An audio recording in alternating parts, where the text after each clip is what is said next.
I want to share a little bit about my personal story.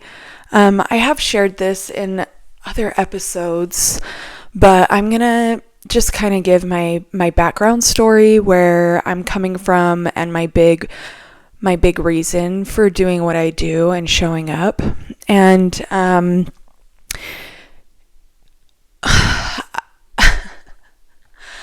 so my background from childhood, I come from kind of like a marginalized atmosphere. I was marginalized, and women were marginalized in general.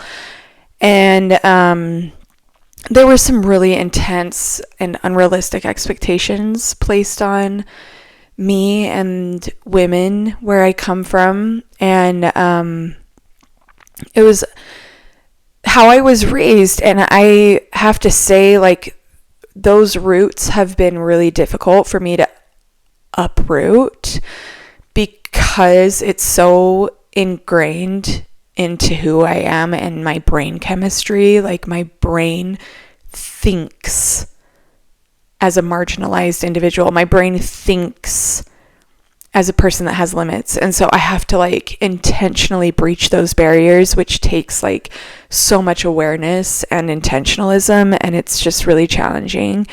And it's especially hard because like I'm doing it alone. So like I don't have somebody helping me out with this echo chamber, you know? And that would just be really nice if I did.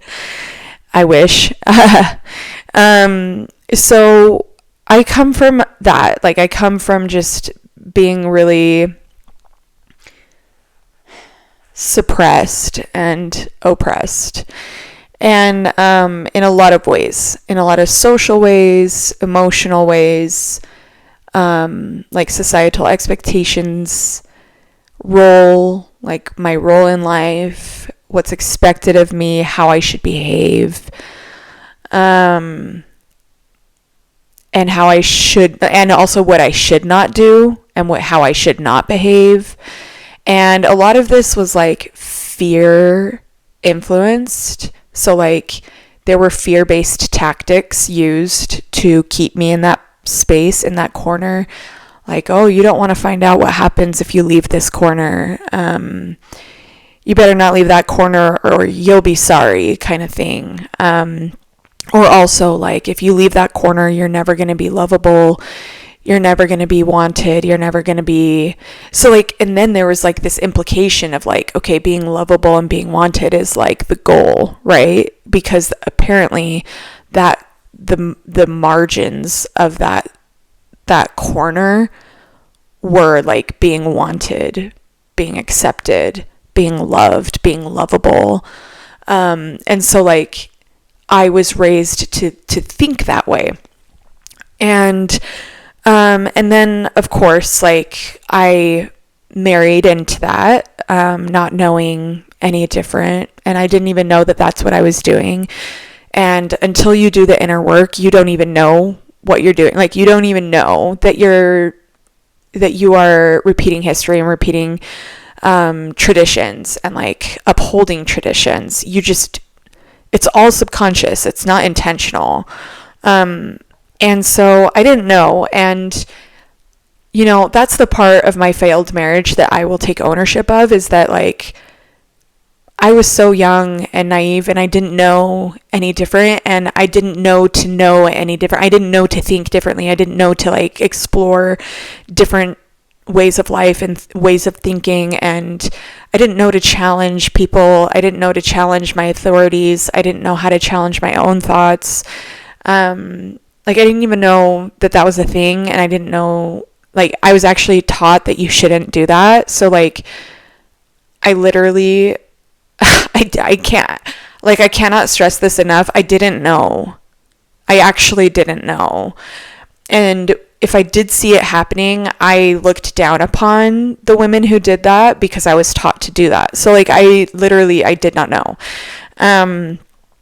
And so my marriage was just really like, you know, my role was very defined, and like that was the expectation. And I was not allowed to deviate from this expectation. I had dreams, I had goals, I was trying, even from the very beginning when I look back, I'm like, my gosh, I was always trying to fight for myself. I was trying to fight for myself from the day that I got pregnant. I mean, I got pregnant like 3 months into my marriage with my oldest, and, I was the one with the good job. I think I was the breadwinner, and I had a really good job and a great career ahead of me, and loved my job, loved where I was working, loved who I was working for. But ultimately, I did decide to prioritize being a stay-at-home mom. I don't regret that. I would, if I were to go back, even with this mind that I have right now, I would probably still choose that, because I know that you can do both. I know you can be a stay-at-home mom and a small business owner, and that's what I've been doing. So I don't regret that part of my path. I quit that really good job and decided to be a stay-at-home mom full-time, and that was my choice. Although I can say that it was societally influenced, I would say regardless of the influence, I would have chosen that.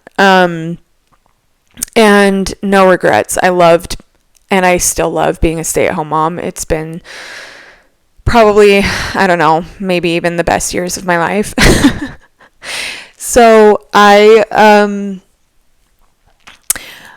quit my job and quit college. I was going to college at the time. I withdrew from college. I did not finish my bachelor's, not even close. And okay, I got maybe like halfway. I got most of my gen eds done. Let's just put it that way.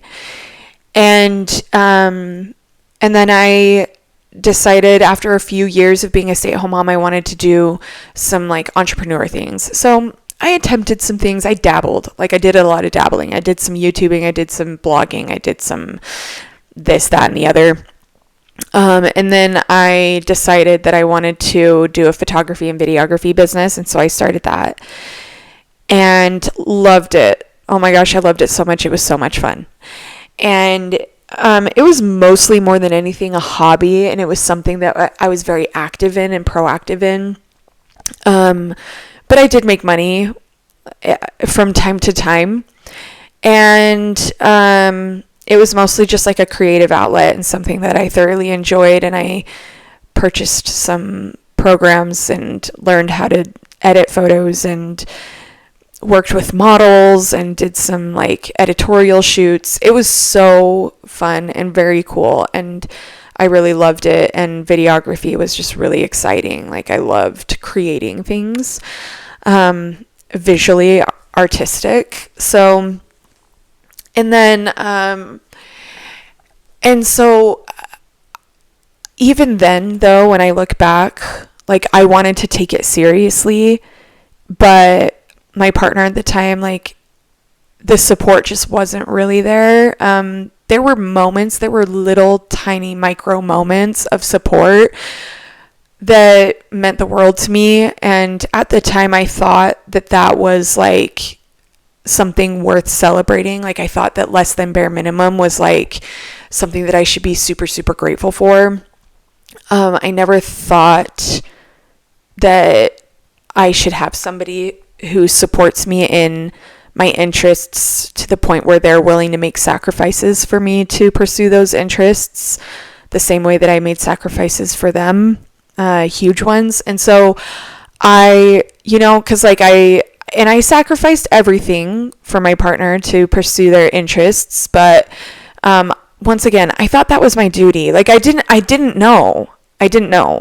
So I thought that was my duty, and although I don't regret that, I just do regret not knowing that it should have gone both ways.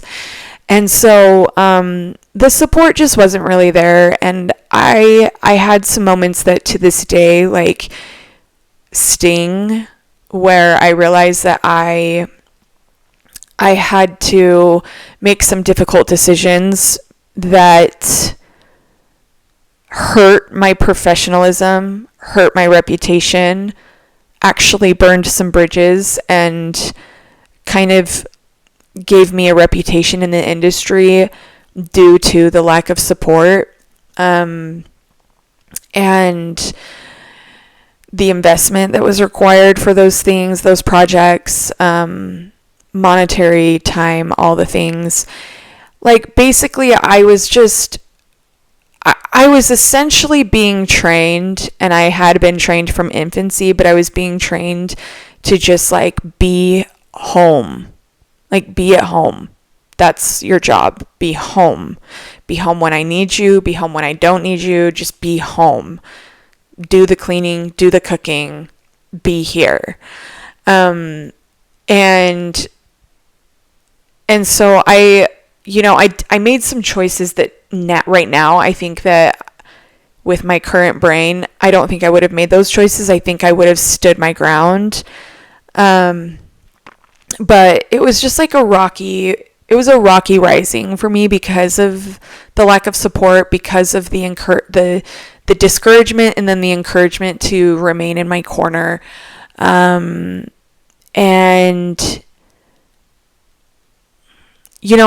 I wasn't taken very seriously at all by my partner or by anybody that knows me. And that's kind of been the pattern of my life. Like, I don't think that anybody has ever really taken me seriously. And my partner would make comments like, well, we both just know that this is just like a temporary thing kind of thing. And I was just like, oh, okay, maybe it is. Maybe this is just like a fun little thing that I'm doing right now, and eventually I'll change my mind. But what I didn't know at the time, and what I didn't know how to identify at the time, was that, like, I have that entrepreneur spirit that I should have been leaning into and owning and just doing the thing.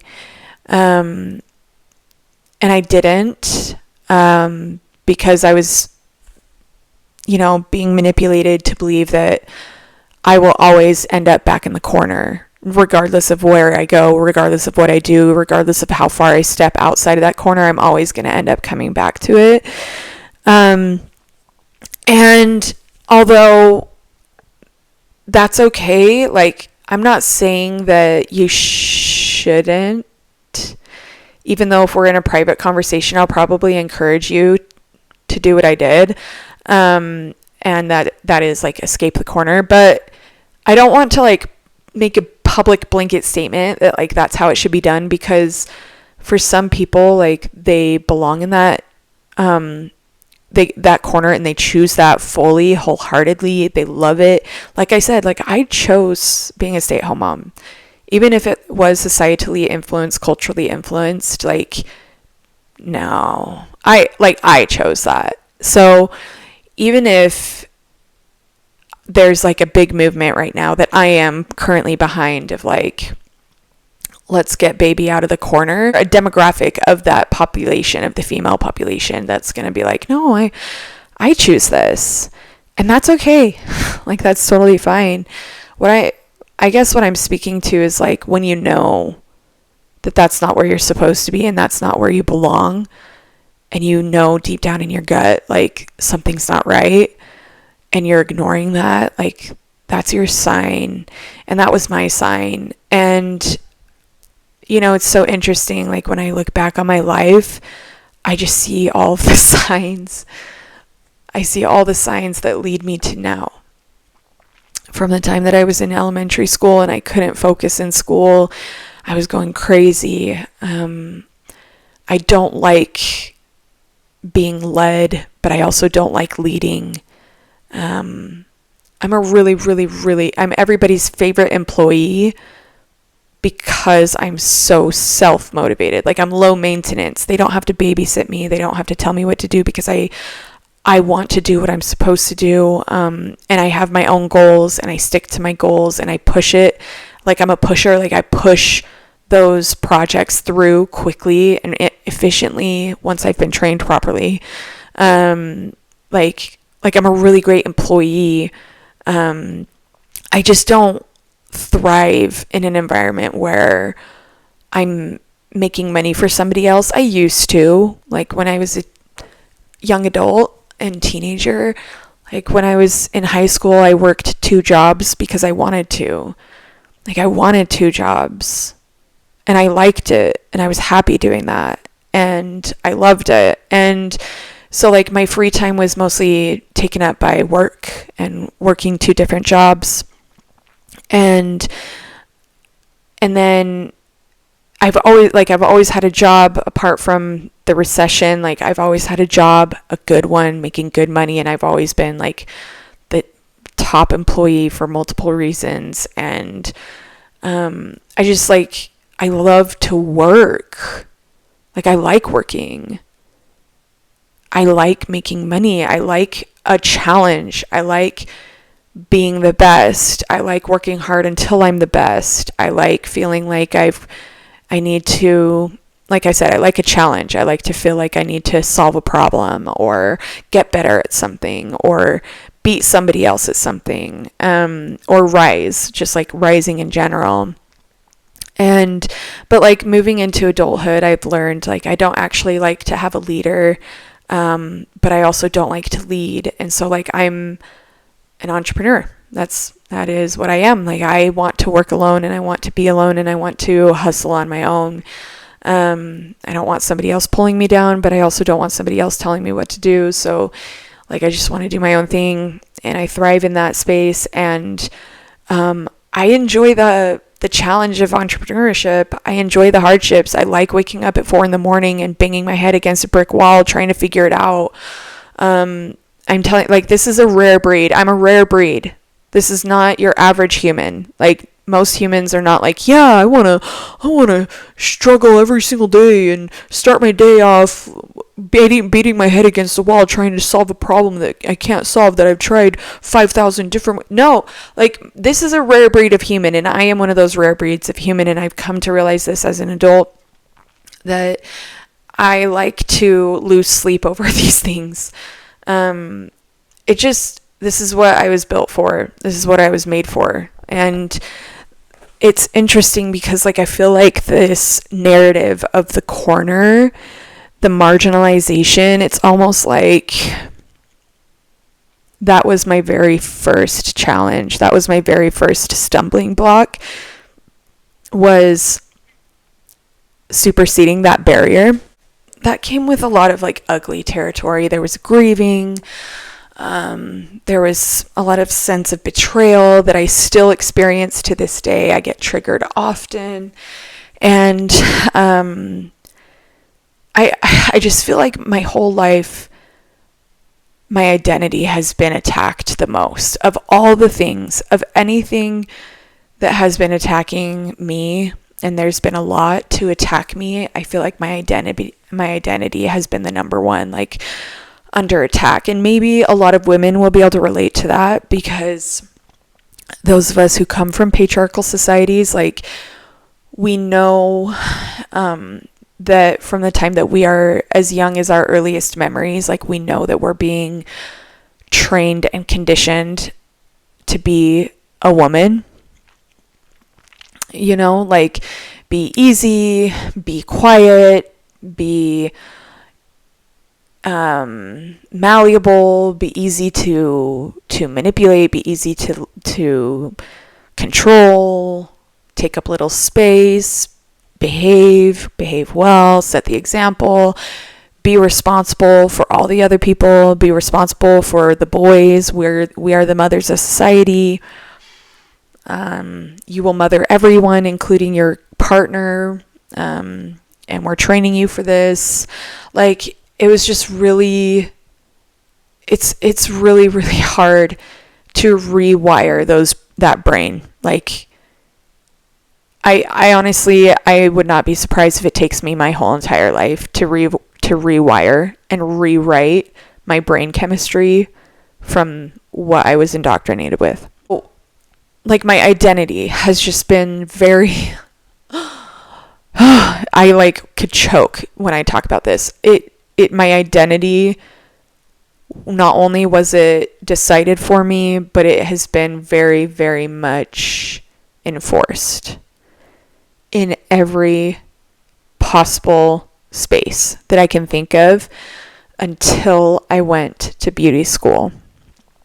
Now, when I went to beauty school back in 2022, I just feel like my eyes were opened so much, and I just feel like I had this great big aha moment.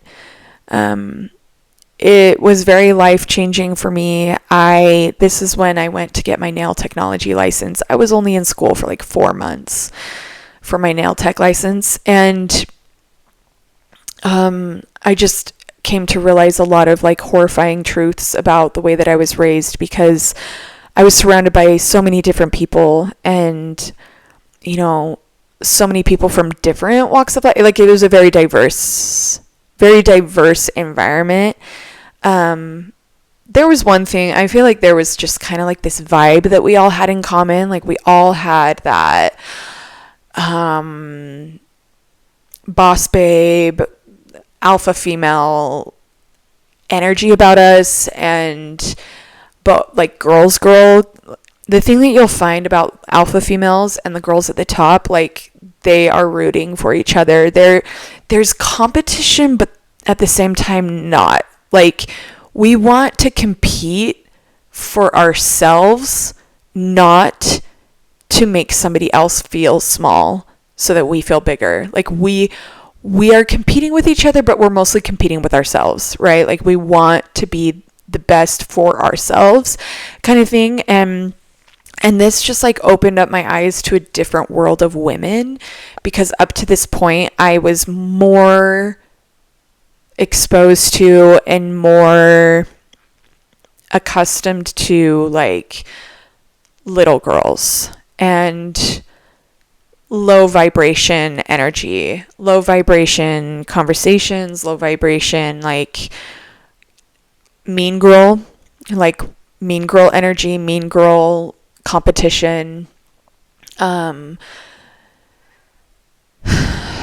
It's so sad the way that we are put in this corner, and for some reason we claw at each other instead of the actual source of our rage. Like, it's just so bizarre. But like, developing critical thinking skills, like just being able to rise above that and just see like, these other girls are not my enemy. The enemy is over on that side. And I learned this a lot throughout my adult life, but beauty school really opened my eyes a lot, because I learned that women can be incredibly supportive. There can be a community of women that are just so amazing, and the energy, it's like high frequency energy. It's encouraging. It's very fulfilling. It's very enriching and nurturing. It's like everything a girl needs in life and more. And I thrived in the beauty school environment. I thrived there. I was so happy. It was one of the happiest times. And at this time I had 4 kids. I had already had 4 kids. My youngest was a baby. I think she was only 1 at the time. And then I had a 2-year-old, and then a 3-year-old, and then a 6-year-old. And so after that, like, I knew in beauty school, I knew that the plan was always to go solo. And what that means is like, you work independently. You don't work at a salon. You don't work with or for anyone. You work on your own, and you build your own business and build your own clientele. And I did that, and I loved it, and I thrived, and it was wonderful. And I had business, and I grew my space. I developed my business. After some time, when I realized that I needed to get out of my marriage, I knew that nails wouldn't cut it. I needed to do something more. And so I decided to go back to school to get my esthetician license, and to add to my current business, to transition from salon to spa. And so I went back to school, and that was a year-long full-time program, and it was really intense. It was hard. I'm not going to lie. Like, that program was really hard. And it was also so fun and so good for me. I can't imagine how I could have survived that season of my life. Like 2024 was easily probably the worst year of my life. And that's saying something, because the 8 years prior to that were like literally hell. But 2024 somehow reached a new level of hell. It was so bad. It was so bad. Oh my gosh. And like the girls and being in school and having something to put my energy into, being productive, getting out of my head, focusing, like that seriously saved my bacon. Like I don't know how or if I could have survived 2024 the way that I did, with the grace that I survived it with, without doing anything remarkably stupid. I literally, like, I just hunkered down, locked in. I was just like focused. I was focused on school. I was doing something productive. I really don't have any regrets about how I lived. And I'm actually incredibly proud. I'm very proud of myself for really just like locking in and working hard and putting that energy into something productive that would then like feed me back and take me to a higher place in life. The girls in my program saved my butt. Like I would not have survived that program without some of those girls, and made some of the best friends I think I've ever had in my life.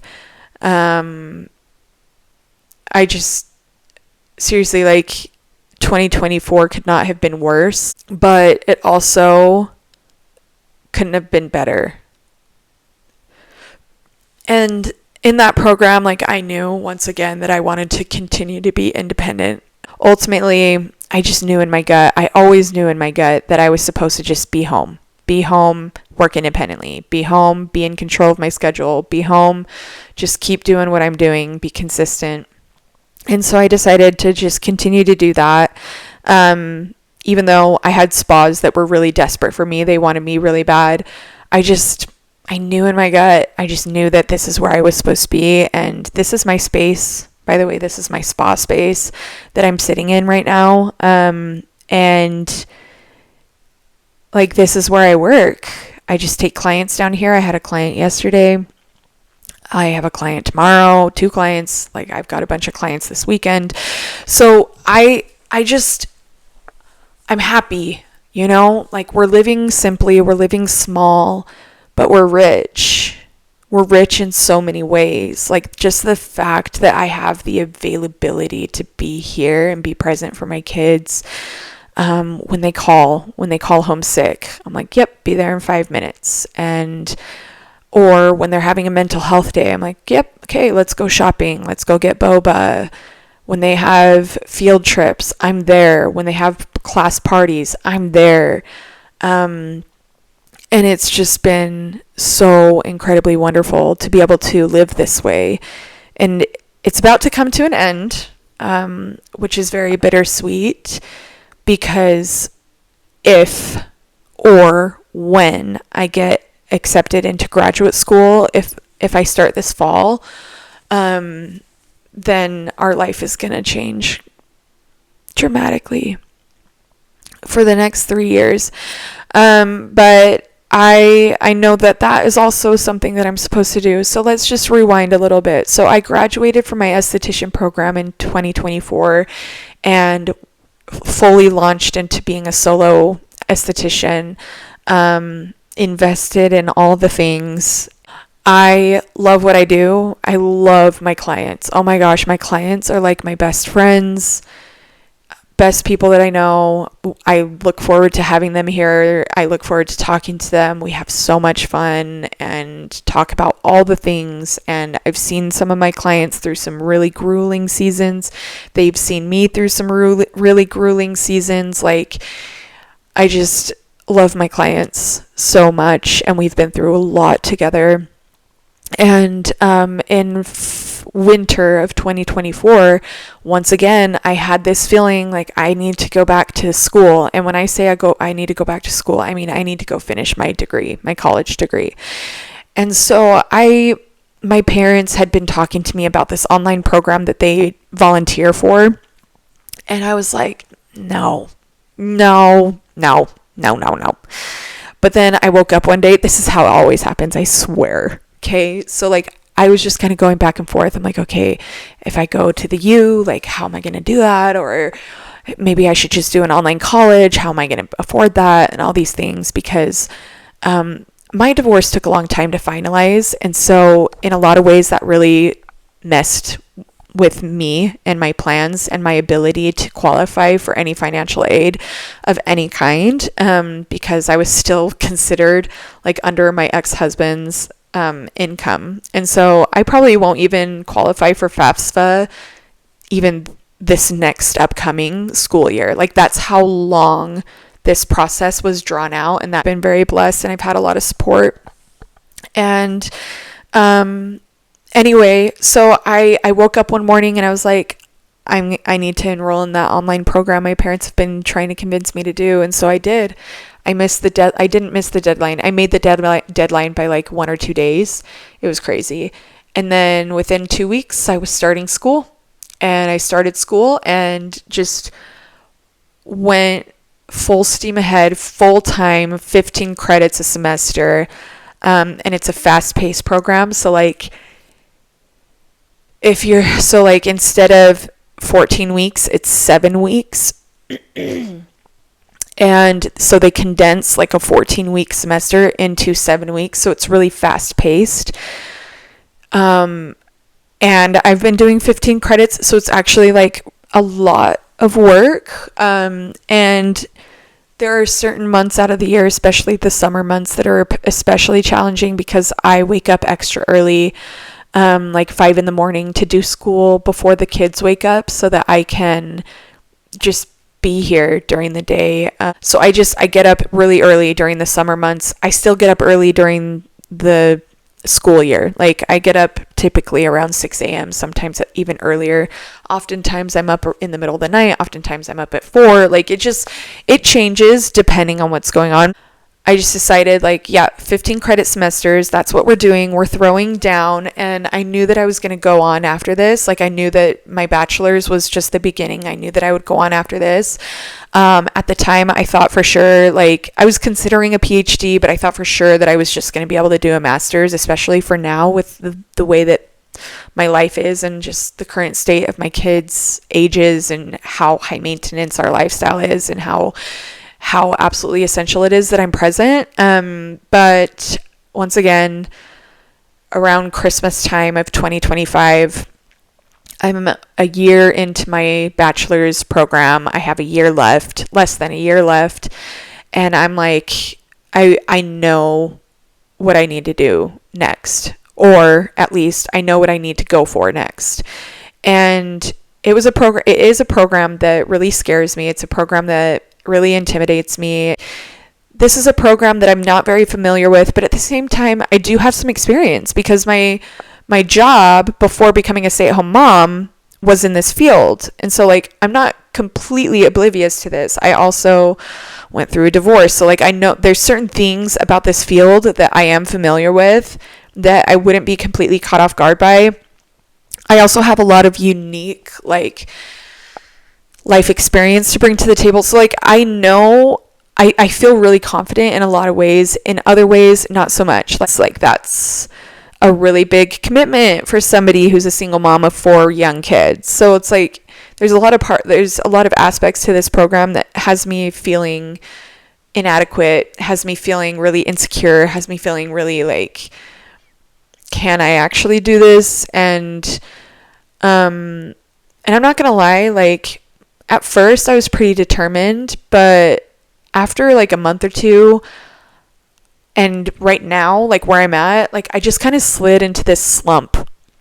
And I feel like I'm in a slump right now, and I feel like I'm annoying even myself. Like, there was like 4 weeks where I was just like feeling sorry for myself, feeling regretful, feeling like I'm a failure in life, feeling like I'm never going to make it, feeling like I don't have what it takes to do anything meaningful in life, feeling, just like all these things. And this program is a 3-year program that I am applying for. It's a doctorate. And I just, for whatever reasons that I can't explain, reasons that I don't understand, I feel like I've been triggered into my survival, fight or flight. Like, I don't feel like I'm myself lately. For like 4 weeks now, I'm not feeling good, like physically I feel sick. I know that I'm scared. I know that I'm really scared. And I know that I doubt myself, but like, what? Why can't I do the things that I need to do? Why can't I focus? Why can't I be the cutesy me that I am, the cutesy silly me? Like, no, lately I've been like batty, and I've just had this energy about me, and I've been feeling down, and it's just like cuckas, like come on, Elise, snap out of it. And I've just been having days and weeks where I feel sorry for myself. I'm like, hello, child. Like, what is going on with you? And so applying for this program has been really, really challenging and intense, not just for that, but because of the demands. Like, I have to pass a test, or at least get a certain score on a test, and I don't think I'm going to do that. I don't think I'm going to be able to. And that's just me being realistic. That's not me being pessimistic. That's just me saying I'm taking 15 credits in a fast-paced, fast-tracked program. I'm a single mom of 4. I have a daughter on a dance team. We've just entered competition season. I'm going to be at competitions out of town every 2 weeks. I have a yard. Like, I have a really high maintenance yard that needs my attention. I have a dog. I have a lot of like scheduling, paperwork. Oh my gosh, the paperwork. It's tax season. It's just like all the things that are absolutely demanding my attention, I'm putting into that. And so I'm just going to take ownership of my low score on my test. I'm probably going to be on the lower end or the lowest end if I get into this session. I'll be on the lowest end, and but you know what, like, I've got so many other things to offer besides a test score, and I'm confident in those things. But like, homie, what is going on with you? Like, I'm just like, come on, sis. Like, I get that you have a lot on your plate, and you are burning the candle at both ends, and you are feeling burnt out and overworked because you are. And you're not exaggerating. Yes, this does suck. Yes, this is really freaking hard, but can we snap out of it, please? This has been a really long slump. Usually I'll be in a slump for like a day, couple days, maybe a week. No, this has been a long, elongated, stretched out slump that I'm just like so annoyed by. And but I just kind of like, I've shifted my focus, and I've just kind of decided, you know what, I've got to cut some losses. What losses am I willing and ready to be prepared to cut? Okay, let's just be willing and ready to prepared to cut those losses. And where are we going to put our focus and our energy? Okay, we're going to put our focus and energy there. Are we going to kill it? Yes, we are. We always do. And we're good. We're fine. Okay, we can't be perfect. We can't have the perfect application. You're not going to have the perfect score and the perfect essay and the perfect reference letters and this, that, and the other. Like, it's not going to be perfect. You're going to have some really big losses that they're going to be like, oh, wow. But then you're going to have some really big wins that they're like, you know what? I can see this working. There's a good chance that I could get in. There's also a good chance that I won't get in this session, and I'll have to wait until next year, and that's fine. At first I was panicking about that, but now I'm like, you know what? Yeah, know what? Like, I've already lost so much, and I've learned how to lose. That's another really valuable part of being a woman escaping the corner, being a single mom, being a divorced woman, and being an entrepreneur or a business owner or a female in business, like you learn how to lose. And I used to lose hard, and I used to take losses really hard, but I don't take losses hard anymore because of my experience with just like cutting losses, and big ones too, cutting some really, really big, painful losses. Let's talk about like why, okay? I finished my my bachelor's this fall, and if I get into my graduate program, I also start this fall, so it'll be like back to back. I'll be finishing my bachelor's within like weeks of starting my graduate program, and like the nail school, esthetician school, being an entrepreneur, like honestly, all of this has been to change the narrative and to change the direction of my bloodline. Like, I would have to say, like, that's been my number one mission, is just like, I have to break the cycle. I have to break these traditions. I have to deviate from this course. Whatever that deviation is, it's got to be a deviation. And hopefully somebody else will come after me. Hopefully my daughters will continue this deviation for the better. And like I'm realizing now as the cycle breaker that it's just like super sloppy. Like it's just a really sloppy experience, and there's just a lot of pivots and tons of pivoting and tons of feeling lost and feeling like I'm in a murky water cloud fog. Like it feels like being lost, because the trail that was paved before was really clear. There were a lot of clear answers. I knew where I was going. I knew how to get there. I knew how to navigate that territory and that terrain. But this is like raw dogging on like triple, double black diamond terrain with like no clear trail, and just like I am pioneering this path. And so that's why it feels like being lost. That's why it feels like it's rough and foggy and unclear, is because it is. Like it 100% is when you're pioneering a new path. Like there is no clear direction and there's no instructions on how it's done. And like I said, I'm doing this all on my own, so I don't have another voice over here in my echo chamber that's like, yeah, this is how it's done, like you're doing it exactly right, or here, let me help you with that, I've seen this done before, this is how it can be done. And like I just don't have that. I don't have that in my corner.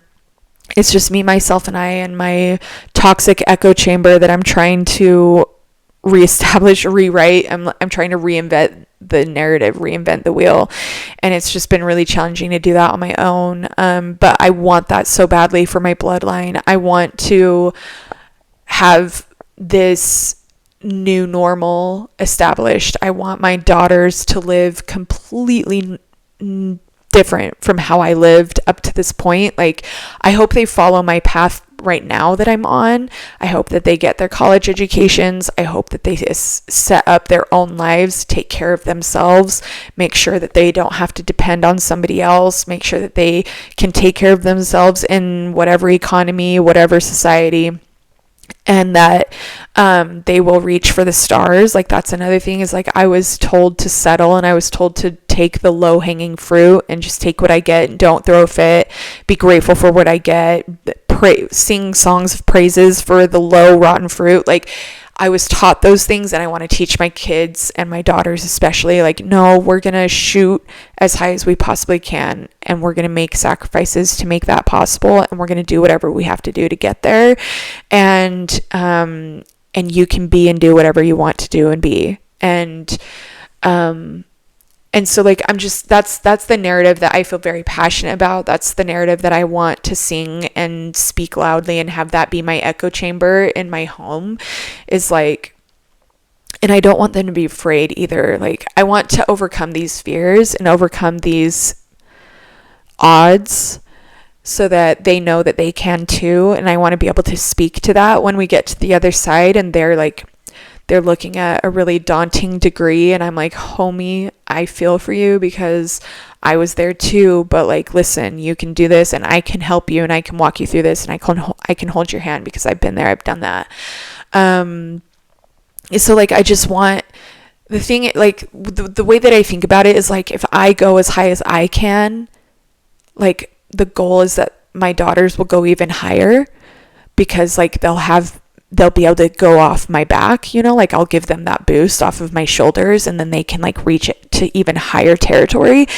And also like, I want my sons to just treat women differently than how I was taught men should treat women, and how men think about women, and how men feel towards women, and the way that men perceive women and their roles and expectations. Like, I want to change that narrative for my sons as well, and that's really, really important to me. So I just really like, I need to change the trajectory of my current bloodline radically. And so that's been my main driving force, is like, I've lived this, I know what it's like, and I would rather burn alive than watch my kids go through this. And so I'm literally setting myself on fire by doing the things that I'm doing.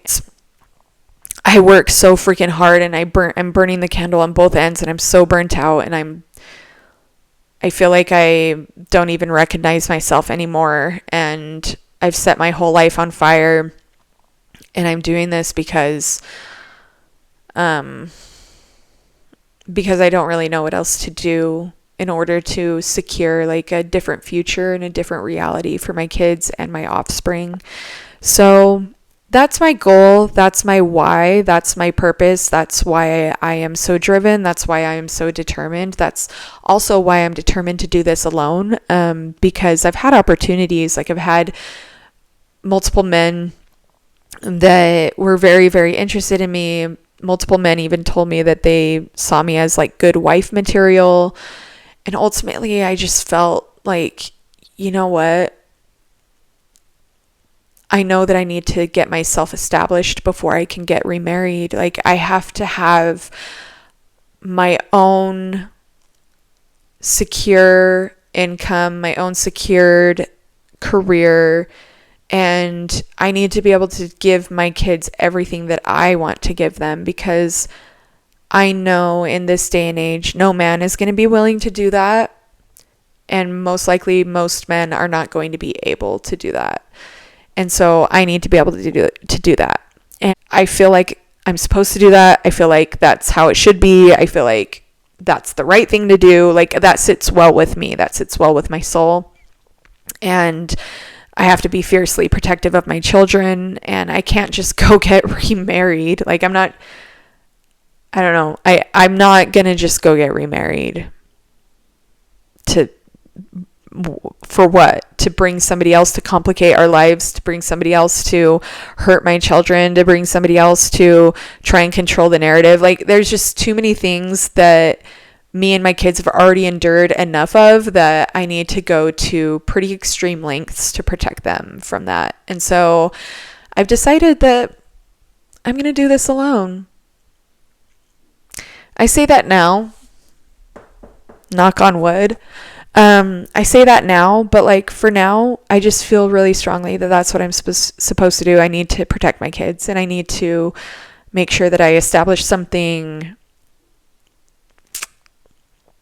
sturdy for us, without having to rely on somebody else to help or to take care of us, provide for us, give us the life that I want for us. Like, the vision that I have, I can't put that on somebody else.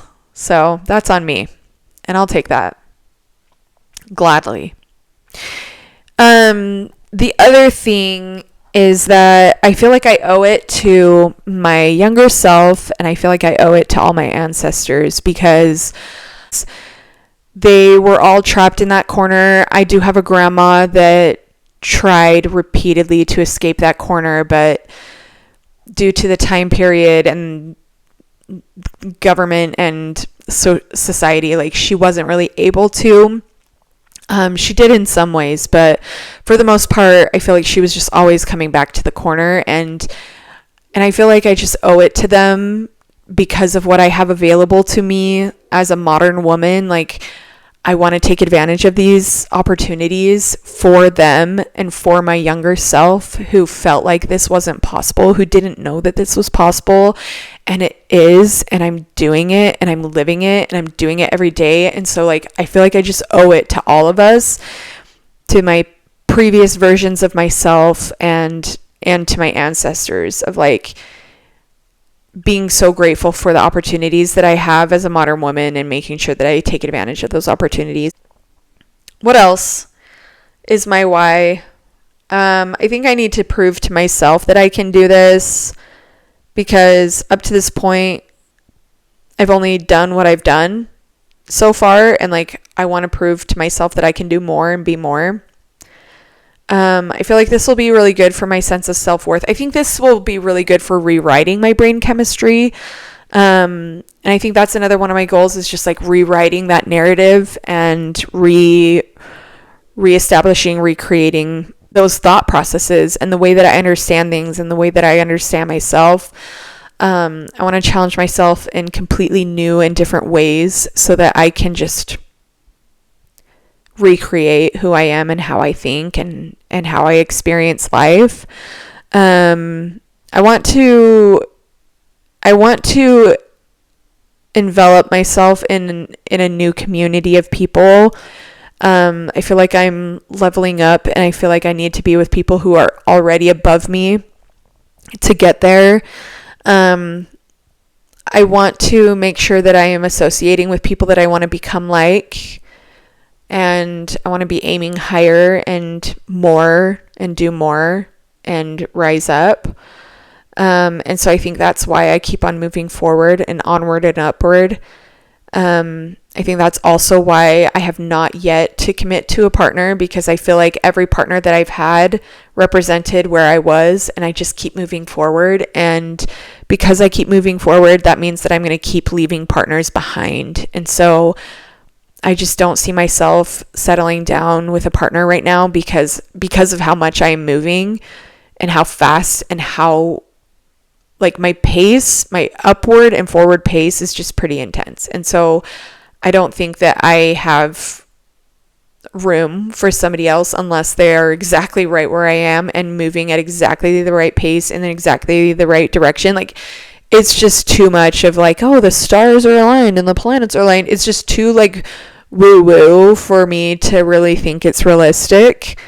And up to this point, I have not met anyone, not a single one. I've not met anybody that I felt like we were compatible in that way. The reason why I'm going to the graduate school that I've decided to apply for and that I'm trying for is ultimately because the programs that I was looking at prior to this, I felt like were just lacking power, lacking authority. And I feel like with the level of influence and the level of change that I want to have on people's lives, vulnerable populations, marginalized populations, and just helping people get where they need to go, helping people get what they deserve, representing people, being their word, being their voice, and being their authority, and representing them and kind of being their daddy. Like, I want that so bad, and I want to be part of positive change. I want to be part of societal change. I want to be part of things that actually change and improve people's lives. And I feel like in order to do that, I have to jump through these hoops and do this graduate program. I want to do this, and I also feel like I should, and I also feel good about it, and I feel like it's the right thing to do. So, putting those things together, like, that's why I'm doing this. I'm doing this for marginalized populations. I'm doing this for vulnerable populations. I'm doing this for human rights. I want to be their champion. I want to be their champion, and I want to plead their case, and I want to protect them, and I want to be part of like good, positive change for them and I want to help them. So that's my reason for going in the direction that I'm going in right now. My path is about to change, but I think it's a good change, and I think it's changing for the better. In fact, I think it's changing for the best. And I know that I will be very fulfilled as I see success in helping people in the ways that I want to help them and support them and see the change that I want to see. So I think that's it for this episode, and let me know if you have any questions, comments, and let's have a discussion going